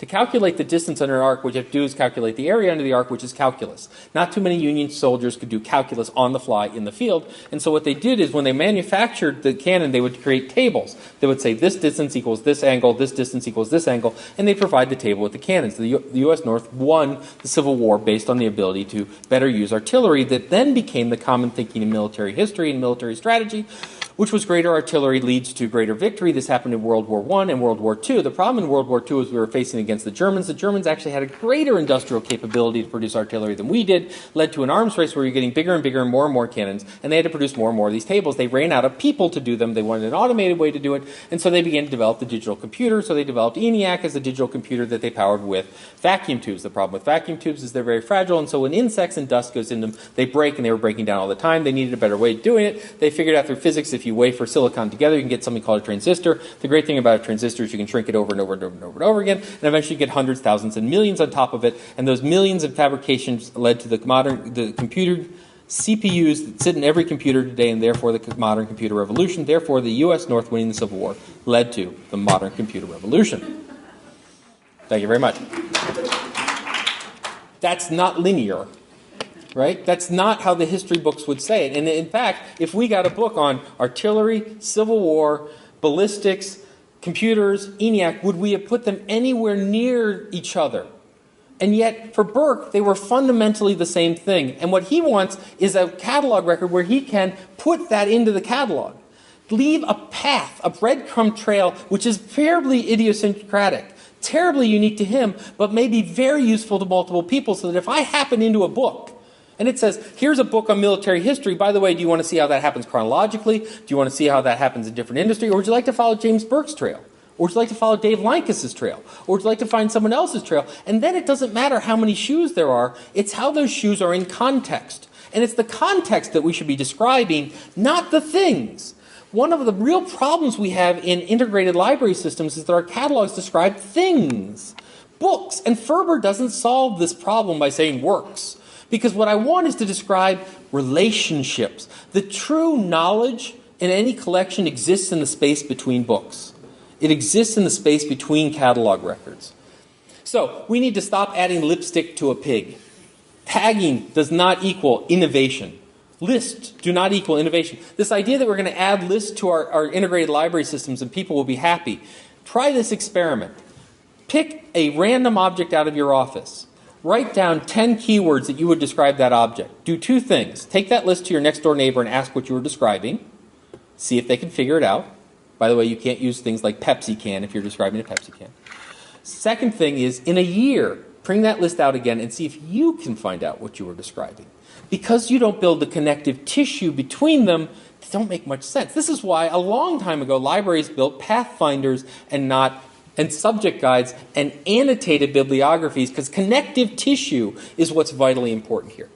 We need to stop having next generation catalog conversations and commit to this being the last generation of catalogs. Catalogs as inventory systems are fine. Freeze them. Done. Take all the money, effort, time that the entire industry, from vendors to librarians, are doing, and just have them start again. And what they can do is build these conversational systems and point to the catalog. So when I describe the slippers, I point to that item. It's fine, but I don't want to be limited to have to change that item's description to capture this information. It's time to replace them with real tools of discovery knowledge. So they need to look less like this and more like this. Right? So this is an academic system where what we do is we have reserves. And so the reserve system over there is teachers say, I want them to read these documents. And if I go to the electronic reserves at Syracuse University, it says, here's my teacher. It says, here are the documents. That's useless, because really what's interesting is if you linked it back to the syllabi, you would know the ordering of those documents. You would know how those documents relate to each other. You would know assignments. If you then added the assignments, you would see how that knowledge was used and interested. And then you could make it available to other people to follow that track. So, for example, you could have a book in an anthropology course, and someone could be describing, talking about the notes of an anthropology course. This is what I thought about it. Who else had notes on this book? And you begin going and finding out that this book was also used in an information science course. Well, that's weird. I never thought about information. And suddenly you're building these connections across silos. I love the idea of interdisciplinary efforts, and librarians and libraries should be in the middle of those. Instead of having virtual reference systems that look like this, which is a template taken from the 1990s from a commercial help desk system called eGain, they should begin to look more like this, where what happens is objects are being pulled together and related to each other while conversation is going on along the end. Once again, there's links here to more information on that. When we look at the future of services in libraries, we need to talk about proactive service from librarians with strong identities, in-your-face librarianship. I think way too often we have taken service to mean transparent. We have taken service to mean passive. We have taken service to be servant. And we need to get rid of that right now. To be of service means to make things right, and oftentimes that requires a loud voice in doing it. We need to have people understand the value of what we do so that they will then provide the resources necessary to do it better. We need to understand that libraries are about enabling and empowering and co-owned with communities and not simply waiting passively for them. We need to talk about them distributed throughout the organization, that the library is at the point of conversation, not dragging the conversation to the library. We need to, so for example, pick on the U.S. Department of Justice law libraries, which have the most amazing librarians ever. And what they were realizing was that they were having a lot of lawyers do a lot of scut work that they could do better. Right? We've all had that situation, right? Where someone walks into you after 12 hours of frustration, you go, click, click, click, here you go. You should have come to me 12 hours ago. But they realized that's probably not the way to do it. The number one thing that lawyers were doing and paralegals were doing was research on expert witnesses. So Dave's going to come up, tell me everything that Dave has ever written so that I can contradict his statements. And I can basically discredit him, which was nice. And so the librarians realized that the way to do it wasn't to offer a course on how to do Nexus Lexis searching or how to do some library-centric view. They put out a class that said, Thursday, 2 o'clock, Character Assassination 101. And they brought lawyers in, and they geared their entire service around the sense of expert witnesses because it was a lever. And now what's interesting is you talk to their lawyers, and their lawyers talk about their librarians being part of the staff of that case. They talk about them being investigators, civil investigators for them, right? If you're in the criminal side, you can call up the FBI to go rough someone up, right? In the environmental law, you can't do that. So what they're doing is they're calling up librarians, not necessarily to have them rough them up, but I think that would be cool if we got badges and guns. That they actually call them on the librarians to make them part of, tell me about this, what's going on, what's happening, and they're part of these task-oriented teams. That when we look at things, so this was a business collection, for example, and the notion that the Free Library of Philadelphia I was working with wanted to build a more interesting and useful area of business, and they had a business collection. And so we went out to businessmen and we said, how can the library be of more use to you? And the businessmen said, you can't. We don't need you.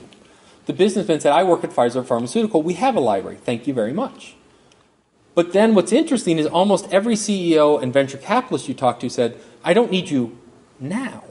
But it was vital for you to be there when I started the business. I needed to find out what a business plan is. I needed to do competitive intelligence. And I couldn't do that in my own library because that's not cool. But I went to the library to do it. But they said the trick is, when I walk in, I don't just need a book. I need a course. I don't even know what I need to know. Right? It's like that access problem, right? My son gets a hold of the sword. He has no idea what he's going to do with it next. Right? So you go in and I want to start a business. And the reference librarian says, here's a book. I don't even know how to interpret this thing. So what they said is, we think that your business collection needs to look more like this. That when I come in as an entrepreneur, I need to know you need to put together a business plan. Here's a course on how to do it. You now need access to lawyers. We'll be having a lawyer come next Thursday night. You now need access to venture capital. We have a pitch session every third Friday. You now need a place where you can go do this because your home's too crowded. We have daycare for single mothers to do it. The idea of constructing services around the needs and conversations of the community, not about the artifacts of that community. Music collection, same thing. We talked to musicians. We said, what do you need? They said, you got plenty of CDs. Frankly, we don't even need the CDs anymore. What we really want are 2 grand pianos on a stage. Because in Philadelphia, there aren't enough places to perform the music. And the other problem is that I can't make a living as a classical music composer anymore. We talk about the endangered publishing model of popular music. Talk about a non-existent publishing model in classical music. There's no publisher to buy the scores. So they said is, we need a place to perform it. If we come perform it, you can record it and make that part of your collection. And over time, the music collection looks more like Philadelphia than everything but Philadelphia. When we talk about the future of governance, the governance is the idea of being collaborative, co-owned. If you're a library that wants to get more participation from teenagers, how many teenagers do you have on your board? And if you can't trust them to be on your board with governance, why should they trust you? Right? How many times do we talk about having liaisons, subject liaisons out of the library? How many subject liaisons do you have into the library on a regular basis? We need to be problem-based. Now, this is fluid and continuous, not teams and committees. Committees are, we look at ourselves, we break everything down into this nice bureaucratic structure, and we assign people to committees. Problem-based is, what do we want to accomplish? The team comes together for the point of duration and disappears. And what the manager's job is also facilitation, listening and going from meeting to meeting to communicate, and disbanding meetings on a regular basis. There's no committee. Everything's a task force. There's no hierarchical structure. All goes away.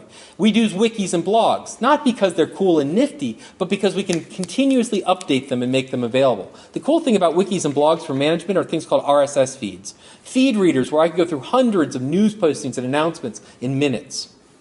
The collection needs to be a picture of the organization, not a picture of the consumption of the organization. So academic libraries are finding this on a regular basis. It used to be that if I was writing an article and I needed a book, I went to the library and said, buy this book.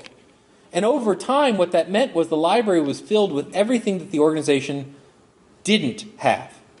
And so it became a wonderful reflection of what my faculty consumed, but nothing about what my faculty produced. And we started talking about things like institutional repositories. The problem with institutional repositories is we assumed that academic output was exactly the same as every other type of output, so we put them in nice little containers with Dublin Core boxes, and people looked at it and said, I don't get it. Faculty, our institutional repository should look like academic journals with curation, with editors, with peer review, with ratings, with topical highlights. That's what we're used to doing. We exist in a community of peers. And to take that information that was produced in the institution of peers and take it out of that context makes it useless to me. Remember, it's not the object that's important. It's the use of that object that's important. We need to invest in tools of creation over artifacts of others' creativity. Now, Public libraries, this is the idea of bring kids who are interested in music and let them podcast and produce music, not just give them CDs. Right? We talked about the music group. We talked about businesses creating business, not reading about business.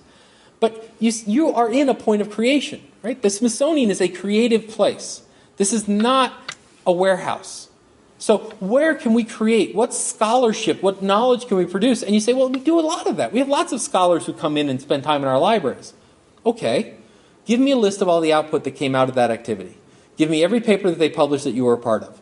Show me not only the paper they published, but what cited that paper. Show me your direct impact on the conversation of scholarship. Can you do it? The mission ultimately becomes the facilitation of knowledge creation in our community through conversation. Not the collection of, not the organization, not access to. Knowledge creation, pure and simple, number one. And the digital world is different.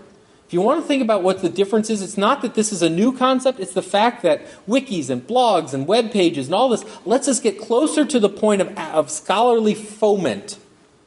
It lets us get to the point of knowledge creation and not the artifact after it. We're really good. Every structure about libraries is sort of like this catcher that sits there and waits for the academic to shoot something at us. And worse, they miss often, so we also go out and collect it. But we're waiting for the output. We should be facilitating the creation. And electronic tools let us get much closer. So, quick example, Chronicle of Education editorial letter said, untenured faculty should never blog. It destroys your case. So when you go look for a job, he made two arguments. A blog will hurt your career in two ways. The first one I agree with, the second one I don't. The first one is, if you're catty and evil on your blog, people won't hire you. Right? So you go do the interview, and I say, thank you very much. You walk away. First thing you're going to do is go read my blog. And you're going to find out that I hated my former professor, and I did this. Right? Stupid things. Don't do stupid things. I agree with that. Second thing was, because academia only respects peer-reviewed, well-thought-through, and accepted arguments, and a blog is too formative. And I disagreed completely. Because the truth, the fun of my job, and the reason I sit on a faculty and enjoy my faculty colleagues is not because I love reading their articles when they're done. I want to read what they're thinking about now. I want to have those arguments, right? It's that Socratic method of sitting and arguing to the truth that's fun, right? So you have put on plenty of exhibits around here where you know they've been controversial. You did them because they were controversial. You wanted to prompt a discussion. Where was the library there to make sure that they could capture the conversation, facilitate it, find out what the outcome of it was? That's the notion of the library. Isn't just to help the curator put together the interesting conversation. I think it also needs to be at the point of the conversation to capture it and make it available to the general world. Now, libraries are perfectly situated to do this. Perfectly situated to do this. Libraries function as authorities, not authoritarian. We have founded, through intellectual freedom, a century of tradition of being authorities in that we could give you many sides of an argument. We could give you all the provenance of the information. We could give you the citations to the information. We could give you all the markers of credibility without saying, this is the right stuff. In essence, we're the honest brokers. So this whole discussion about what do we do with the massive onslaught of information? Well, the library is where you go to get the good stuff. Right? The internet's got everything. We're only going to collect the good stuff. Please define for me now good. And I tell you, you can't unless you have a context. For what? Right? So the stupid example is a reporter goes into a library and asks for good websites on hate sites. Hate groups using the web to recruit members. So you send them the Ku Klux Klan website. 8th grader comes in looking for an after-school activity. Not the same point. Right? The context kind of matters in those two things. Now, we're tool builders. And I want to hammer on this about being tool builders because a lot of librarians look at that and instantly think that means programmers. And it does, but it means a lot more than that. If you ever did a Pathfinder, you built a tool. If you ever did a controlled vocabulary, you built a tool. If you ever did a display case, you built a tool. You're building mechanisms to help interpret people's information. Librarians, by their very nature, at the fundamental part of what we do, information organization, is a tool. We're tool builders. And we need to stop worried about, oh my God, but it's on a computer screen. That's got to stop right now. Because here's the thing. Techies never say no. Have you ever been at a meeting, you want to do something, a techie never says no? And you go, oh, yes, they do all the time. They don't do it. I said, nah. They don't say the word no. What they will do is things like, we would like to allow users to add comments to our catalog record. Techie. Well, we're going to have to worry about the firewall issue. And the firewall issue, we're going to need an LDAP, so we'll have to do authentication. And with the authentication, we may have a problem integrating that with our library system because it has underlying RDF core. But RDF doesn't, they're saying no. All right? What every librarian should do at that point is say, well, but we think it would be useful because we can build a one-to-one relationship off from our catalog record to this, and we'll keep it in an RDF format so that we can do it with the semantic triples. Right? We can go toe-to-toe with acronyms, and we should on a regular basis. But in that process, we should realize that we're tool builders. And what we need to start doing is stop riding waves and become the wave machine. Instead of looking to Google and Twitter and Facebook and say, what's new, what's new, what's new?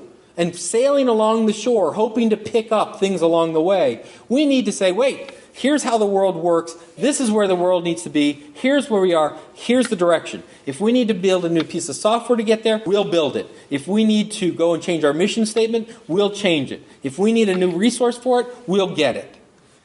We need to provide connective tissue to our organizations, and libraries are uniquely situated to do this.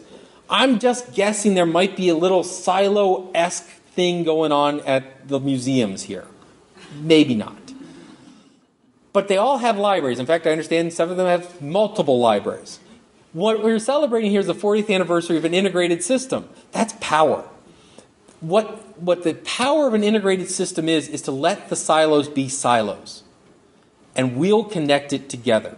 And it's a vital and important function to do. We must, however, be prepared. And this is my big finish. I've gone too long. I apologize. We must become radical change agents. And we must think really big. Ferber is not big. All right? Tagging in the catalog is not big. Repeat after me. Lists are not big. WorldCat, not big. They're great. They're wonderful. They're incremental steps, but they're not big. It is time for us to think huge. It is time for us to think well beyond these small incremental steps, because when we look at that future, if we simply keep looking at how we can nibble and spit integration from other groups to us, we guarantee ourselves being the second best innovators in any room because we're always following someone else. We need to talk about how we can use libraries to radicalize our communities and rule the world. We need to think in Shakespearean terms where we think about libraries and archives and museums working together not as these quaint little cultural institutions off in the corner, but the fundamental memory and focus of our civilization. That's the level we need to think about. We need to think about the mission of the library not aiding necessarily the people in Washington, D.C., or even the nation if they come to see us through our magazine. We need to think about fundamentally improving the culture and society of which we are a part. That's the level of big we need to think about. We need to stop thinking about the process to think big and think big. We need to stop worried about the mechanisms of brainstorming and brainstorm. We need to fix our innovation economy where library vendors become marketplaces, not full solutions. When we have this situation where we have these massive monolithic systems and we hope people use them and maybe we can use part of it, forget it. We need to be talking about our integrated library system spanning thousands of different applications with one common interface. And that sounds weird and crazy and a nightmarish from a CIO perspective, but ultimately creating these interchangeable parts saves you from things like $2 million migrations to new systems because it doesn't make sense to migrate big chunk to big chunk. It makes a lot of sense to evolve little bits and pieces along the way. We need to stop hiring our innovators and create them instead. I love the fact that you hire my students, but I run into way too many libraries that assume that they're hiring their fix. Right? It's Jane, the young librarian. Jane could be 98 and on a heart-lung machine moving along, but because they just got their degree, somehow they're better attuned to the world that we're in. And so what we do is we take the most important function we have, which is the future, and we hand it to the person with the least experience, the least political capital, the least ability to change the organization and say, done. And that's insane. We need to require continuing education for all our staff on a regular basis. We need to be in the future business because we're not done yet. I love these phrases. If you're ever in a field that's done, that means the field no longer exists. I mean, do we want to move the libraries out from behind the walls and put them on exhibit and say, this is what libraries used to look like? Then you're done. Right? Scriptoriums, done. Libraries, no way. We need to evolve on a regular basis. We need to constantly think about what's next and what's different.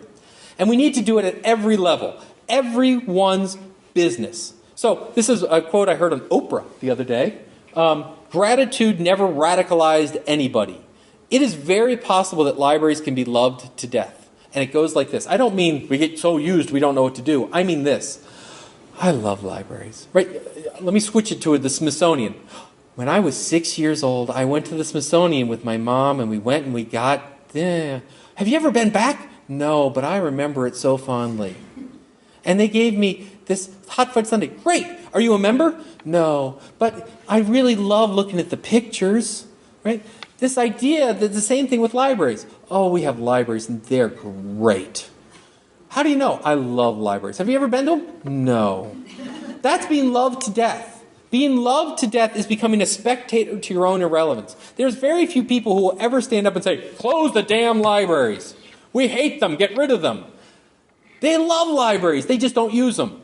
I think libraries are great. They're irrelevant. These are not the conditions you need to be in. You need to be radicalized so that you say, you know what? I want you to get ticked off at the library because that at least means you're using it on a regular basis. You hate our catalog? We hate our catalog. Let's get together. Right? This is what we're talking about, this idea that somehow, if things are important to you, you get angry and passionate about them. Right? No one these days, or very few people go, John McCain, Barack Obama, such nice guys. Right? No, I want to kill that one, and I want to kill that one, and they're all wrong. That passion that we like to look at and say is somehow divisive, at least represents passion. Every one of your librarians should be passionate. Even at whether at the reference desk or the cataloging, they should fight every day to make their job better. They should try new stuff. And they should never, if someone goes, oh, I love the library, say, tell me why. And if you don't know, I'm going to tell you why you should love the library, and I'll see you next Tuesday downstairs. Right? Never doubt that a small group of thoughtful, committed citizens can change the world. Indeed, it's the only thing that ever has. This concept that we have to wait for a director, no offense, that we have to wait for the supervisor, that we have to wait for Dave Lankus to come in and tell us where we're going is garbage. Just because I can speak loudly in front of a microphone makes me no more right or wrong than you. I have ideas. You hate them? Tell me you hate them. But tell me.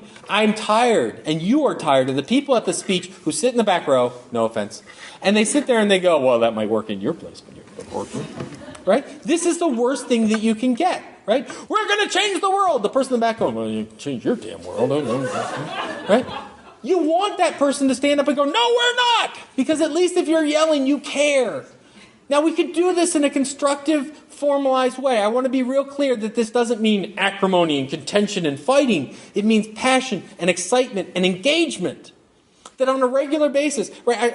I saw Roy's speech. He said, you guys come to the coolest place to work. How many times have you thought that? Probably the first week. Right? And after it was, God, the parking sucks. And boy, this antiquated, right? You don't sit there and think, but you're sitting next to the Muppets, right?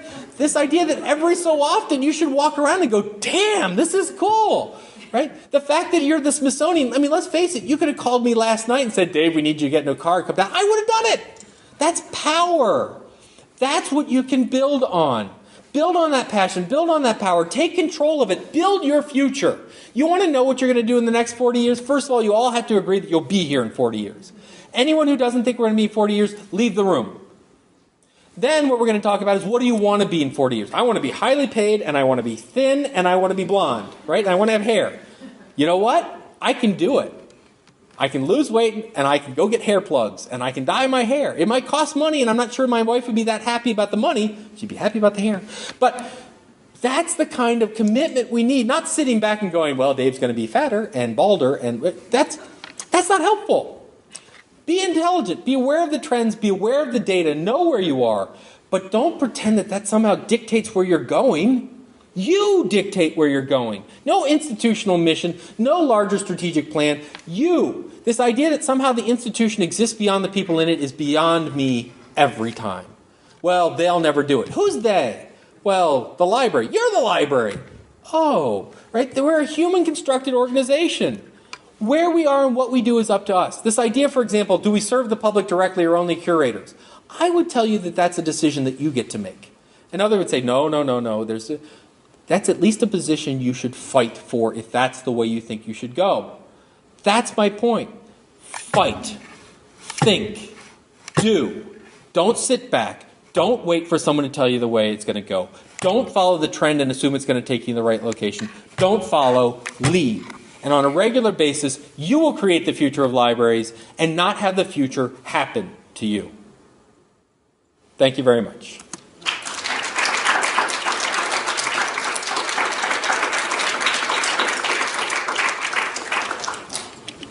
All right. I said not to cut to the ending, so you see why.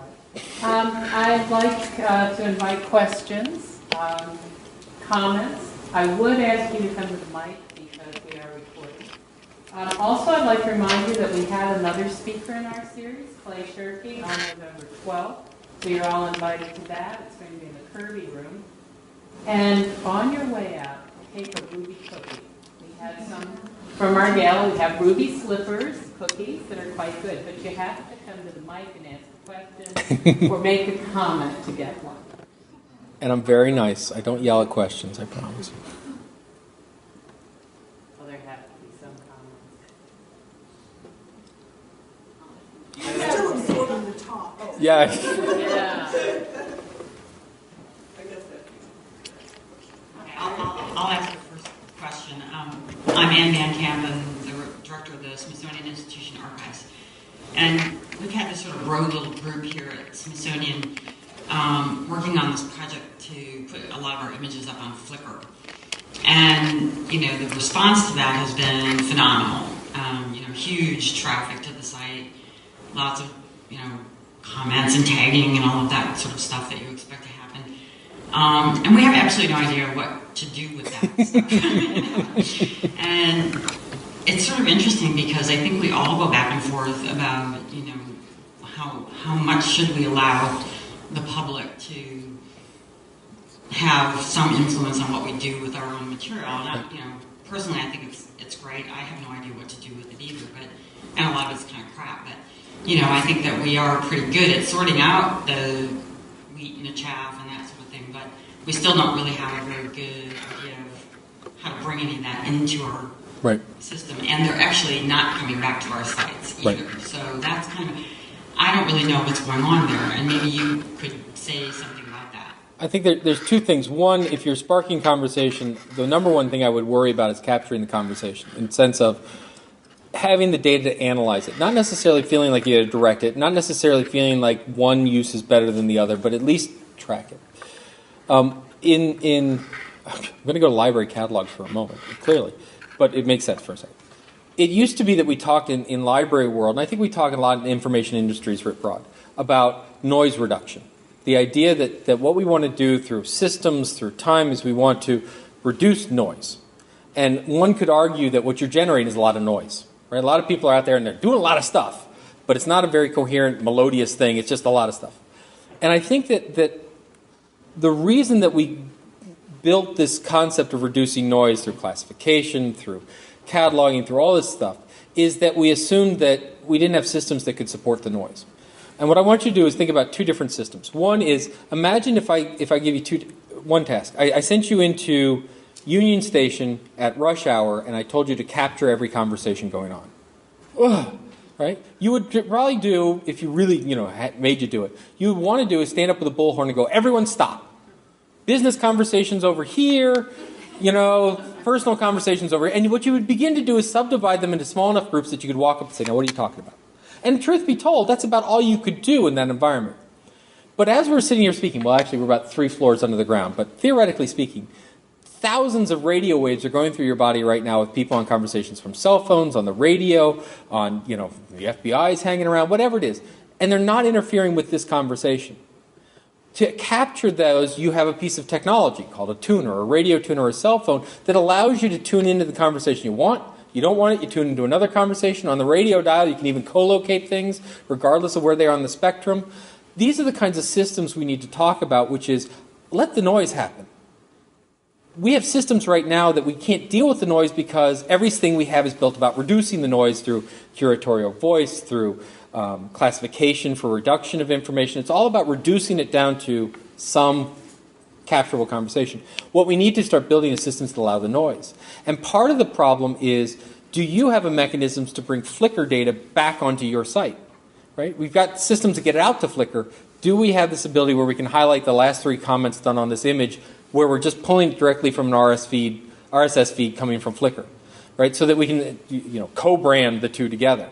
And I think that it's really important not to fight Flickr to create your own photo sharing site. Absolutely the right way to do it. Now what you do is send your curators back through all that noise and let them start picking out, and you're not necessarily, you could be the curator, to go in and begin to highlight parts of that conversation which leads to recognition of that community. That in essence, you're curating the conversation. Doesn't mean limiting, doesn't mean stopping, doesn't mean reducing the noise, but you're building sort of, these are interesting paths through this that we hadn't thought of. And we don't have systems that do that very well. We need better systems to do that, and Flickr provides some of them through tagging. But what you can do in Flickr is you can sort of pick a tag and show all the images or comments around the tag. What you want to be able to say is, I want that image with that comment, that image with that comment, that image, and tie them together in a semantic way, which technologies like RDF and such allow you to do. But I think what we need to do is build systems that allow for thousands of simultaneous conversations with good discovery tools so people can filter through them. That's one of these. If you want to get down to one of these, I can show you examples.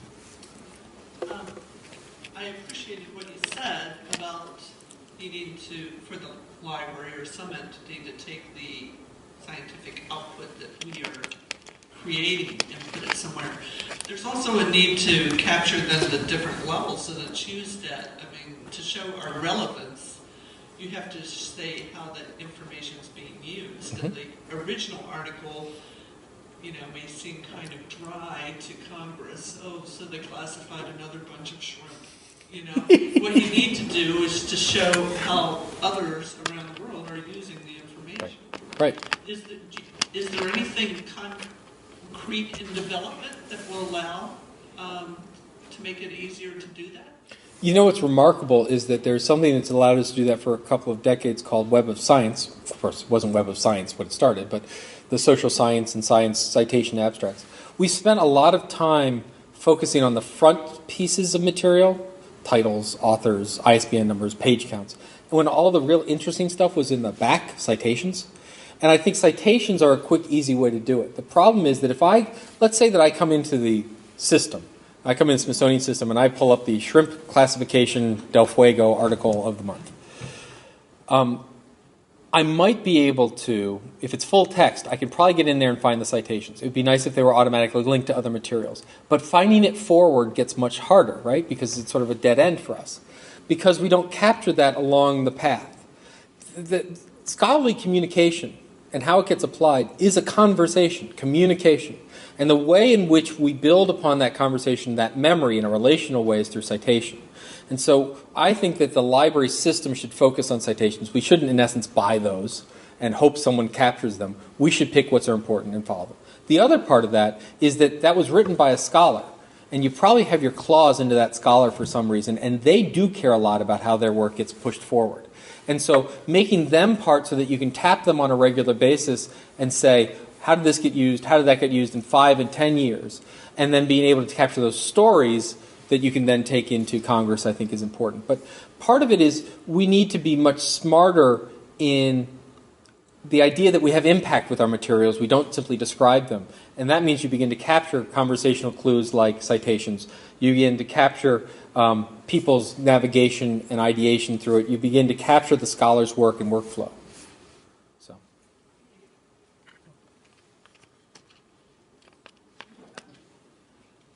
Because if you didn't like it, you got to tell me, folks. Oh no, I liked your talk. That was loud. Actually, can I work without a microphone? I'm pretty loud voice. I think they're going to get you. I consider myself a pretty proactive librarian. I've started at the Smithsonian 4 months ago, and I still every day go, it's so cool, I love it. But you actually, I thought, brought some of the ideas to a next level, which, like I said, I need to absorb. Is this type of librarianship you're talking about, this participatory or librarianship, is that being taught now in library schools? I've been out for about 8 years. This is a concept that clearly has historical roots in lots of different places. But as this thing called participatory librarianship, we've been really at the end of a 3-year process where I've been going out and doing my evangelist thing and writing some articles and white papers. And actually my next step is to create what I call the starter kit. And the starter kit is going to be taking some of the real examples from what we learned at Department of Justice and Philly Free and OCLC and sort of writing them up. But rather than just me writing them and publishing as a book, what we want to do is get institutions who can sort of give feedback on the way. You know, here's what I thought, here's your feedback, go forth, and then we create really an online community, which is that. So this is a place where you can find out more information. We want to build, just started a Facebook area where we can have people talk about it. And frankly, looking for lots of ideas on how we can take it to the next level. But one of the things so no, I wouldn't say it's being taught yet, but I'm doing my best well, by me, but I'm doing my best to get more. But it really is, I think, it builds on the best of librarianship, but really does sort of is a radical idea when you get down to how you begin to apply it and run it. So I'm looking for help. I mean, well, and I think with all the other things a lot of us have to do, it takes a lot more time. I also think it makes our jobs more interesting. Well, one of the things I did in my previous job was I did a collection management talk on our bonsai literature. And that led me actually to do research on the history of bonsai literature in Japan and in the United States. So that's actually how my talk evolved. And then I found unique materials in our collection to present. So right. It made the job a lot, my job a lot more interesting to do that. It took a lot of time. You bring up 2 really important points. One is how we prepare folks for doing this. And I think that time is an important question, right? So time, in terms of preparation, how we prepare students, we don't have enough time. The number one complaint, there's the classic field versus the academy in terms of how we prepare librarians. And it's a false argument. Because in truth, librarians will stand up and say, you're not teaching enough of this. And then you'll have an academic who will say, you're right, we're not teaching enough of this. The problem is we don't have enough time to teach it all. Right? Our focus at the master's level is right now on access and process.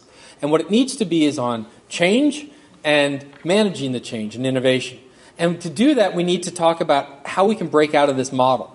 So one way we do it now isn't good, which is we do 2.5 years of preparation, that's all you're required, and then we hope that we catch up through informal sessions like this that are uncoordinated, you'll keep up to speed.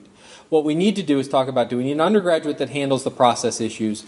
Do we do a master's level that deals with the management and innovation issues, and then have a professional doctorate that deals with the theoretical and conceptual issues, and we have coordinated education systems throughout?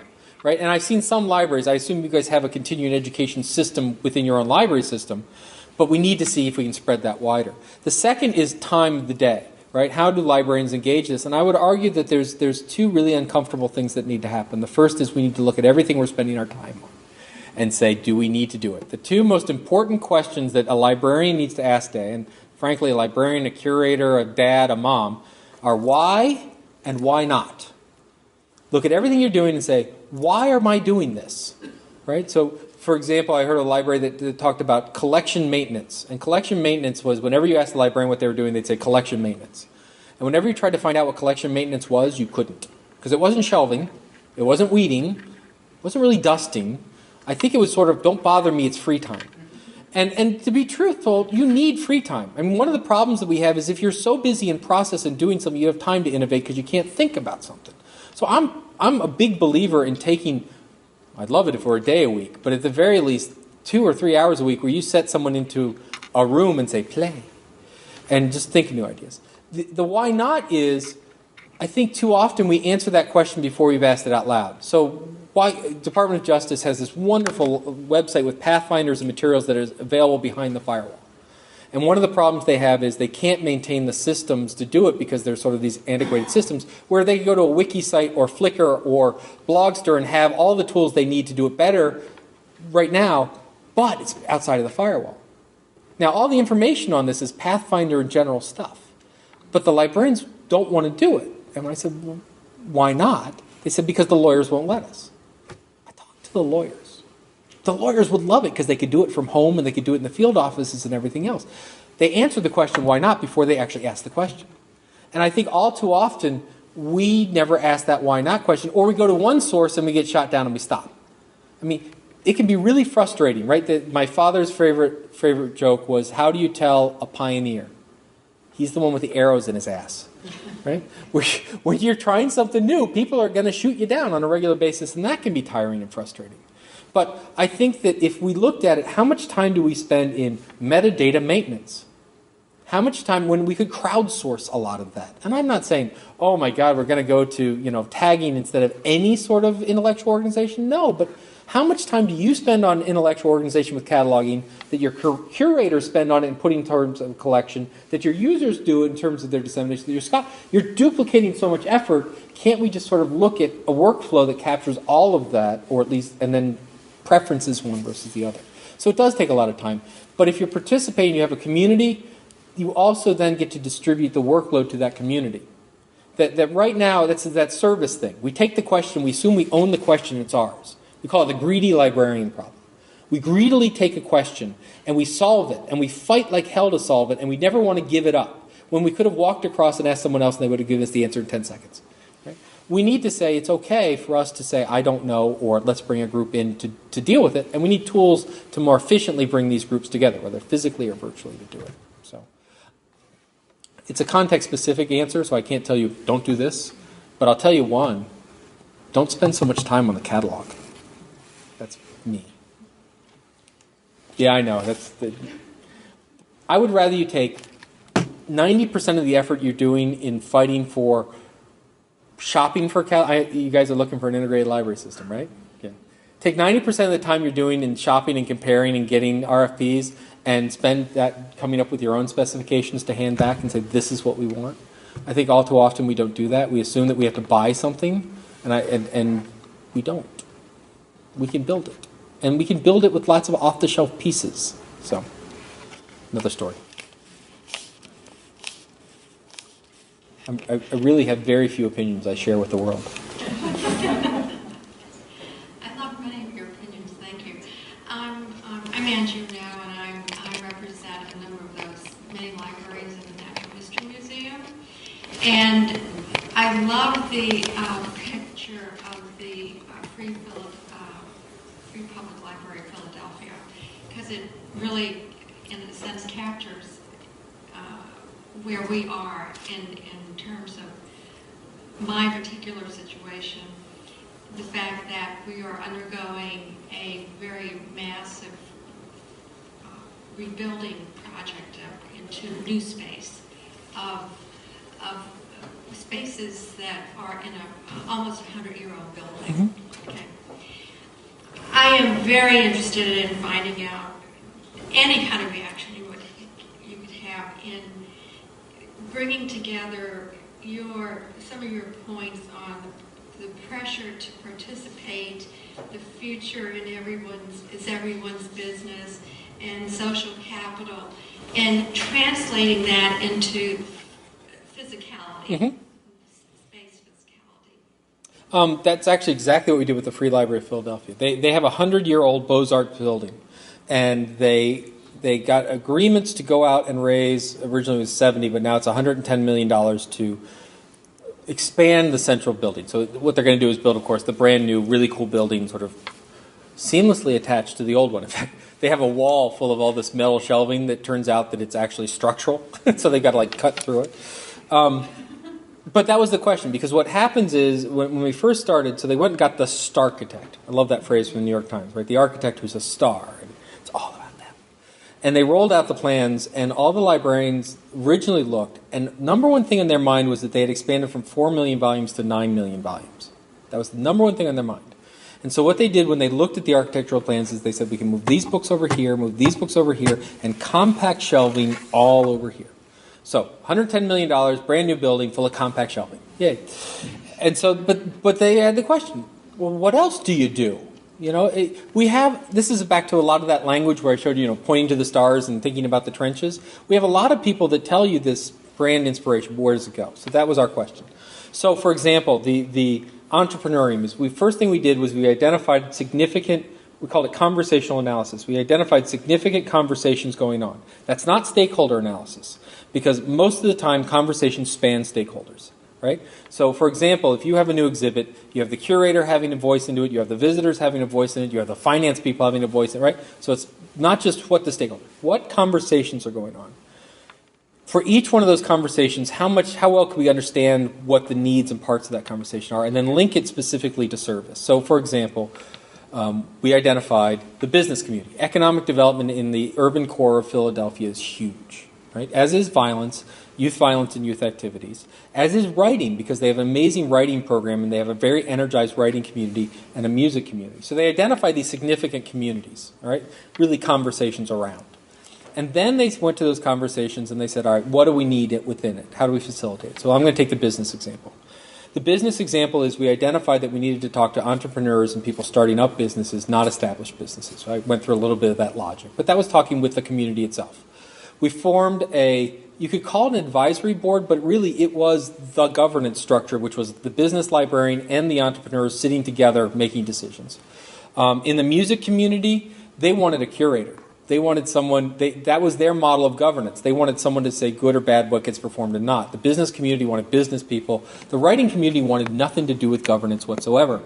They were so tired of being rejected by publishers, the last thing they wanted was to be rejected by their public library when they talked about on-demand printing. So they wanted, email us every so often, we trust you. And so once we identified this, the business community said we had these board, and then we sat down and said, all right, conversations about how to start a small business. You guys have started a small business. How did you move through that process? And they said the first thing we did was we needed to know what a business plan was. There aren't any good books about it. I wanted actual business plans. Okay, that's a part of a collection, but it's a class. The next thing we needed was a physical space to do it. All right, what do you mean? I needed a place that I could do in private, work on my business plan, collect quietly, and in public, learn from each other and share information. And I needed field trips out of the library to places that were actually doing. So by walking through that conversation of what it took to become an entrepreneur, in essence, a curriculum to structure and build knowledge in that community, it dictated the physical space. Cubicle-esque, but pretty, community spaces and boardrooms they could talk about. So when you look at the community, what is their working mode? Is it a private work? Is it a public work? Do they want to get together? When do they need those physical spaces? And how are you moving the conversations? The writers wanted 2 rooms. They wanted a quiet room that was just a place to write, no materials whatsoever, and they wanted the salon with tons of literary magazines everywhere and outside of glass cases. And they wanted in comfy chairs because that's how people talked about literature at Barnes & Noble. And so that's the notion of how you build the physical space from the conversation. And yes, the conversations are going to shift and change. And there's been some good work on physical locations, like you never build a wall if you don't have to. You build partitions. You build lots of comfortable seating. You build a place where they can bring food. I mean, that's just sort of general how social beings like to work. But the number one thing that we underestimate, and architects will always underestimate, is the need for personal space. Architects hate personal space because it breaks vision lines. It breaks up their beautiful architecture to have a quiet cubby. And yet, quiet cubbies, you need a lot to synthesize. So it's a process as opposed to the answer, but it's all context. Well, thank you all very much. Thank you again.